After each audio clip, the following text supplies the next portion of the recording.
विरोधी पक्षाच्या वतीनं जो मुद्दा या ठिकाणी उपस्थित झाला आहे, तथाकथित काय तांत्रिक मांत्रिक बाबा जे काय असतील, बंधू बाबा अशोक खरात या व्यक्तीच्या संदर्भात ते काढणं चाललंय. आता जो विषय घडलेला आहे तो अत्यंत गंभीर आहे. या व्यक्तीने आपल्या तथाकथित शक्तींचा उपयोग करून, दुरुपयोग करून आणि दिशाभूल करून अनेक महिला ज्या आहेत यांच्यासोबत गैरव्यवहार, दुष्कृत्य केल्याचं समोर येत आहे. या संदर्भात मी सभागृहाला अवगत करू इच्छितो की या संदर्भातली कारवाई ही आपल्या पोलिसांनी प्रोएक्टिव्हली केलेली आहे. याचा ट्रॅप तयार करून ती केलेली आहे. यामध्ये महिला इन्व्हॉल्ड असल्यामुळे त्यांची फसवणूकच झाली होती, पण त्या समोर यायला तयार नव्हत्या. त्यावेळेस त्यांचं योग्य पद्धतीनं त्यांना धीर देऊन आणि अशा पद्धतीनं आता काही महिलांनी तक्रार केलेली आहे. उर्वरित अजून काही महिला या संदर्भात तक्रार करतील.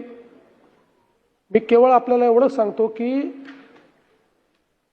या संदर्भात कारवाई जरी आत्ता झाली तरी देखील याची तयारी आधीपासून सुरू होती.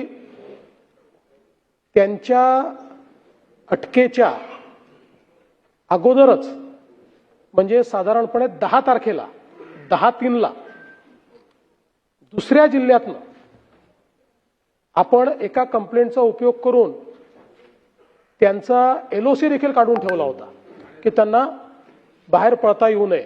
त्यामुळे या संदर्भात पूर्णपणे कारवाई आपण करतो. मी या सभागृहामध्ये उद्या याचं डिटेल निवेदन करीन, कारण आजही चौकशी चाललेली आहे संपूर्ण प्रकरणाचं. आणि म्हणजे दोन्ही बाजूला माझी विनंती आहे की हा आपल्या कोणाही करता राजकारणाचा प्रश्न नाही आहे, हा महिलांच्या डिग्निटीचा प्रश्न आहे.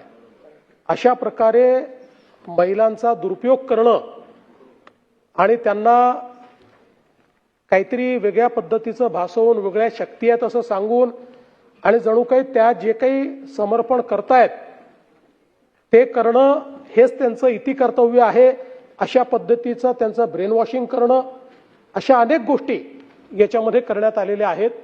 त्यामुळे निश्चितपणे याचं गांभीर्य लक्षात घेऊन उद्या या संदर्भात मी जे काही तुम्ही ठरवाल पण याचं पूर्ण अगदी सखोल निवेदन मी करेन. नाही चला,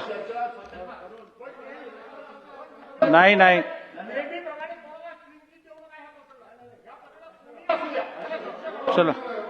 चला पुढे जाऊया. मी नेहमी क्लीन चिट देत नाही.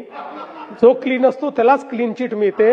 अशी कुठलीच चिट माझ्याकडे नाही. याच्यात तर ज्याचा दुरान्वयानेही संबंध असेल त्यालाही सोडलं जाणार. विरोधी पक्षाच्या वतीनं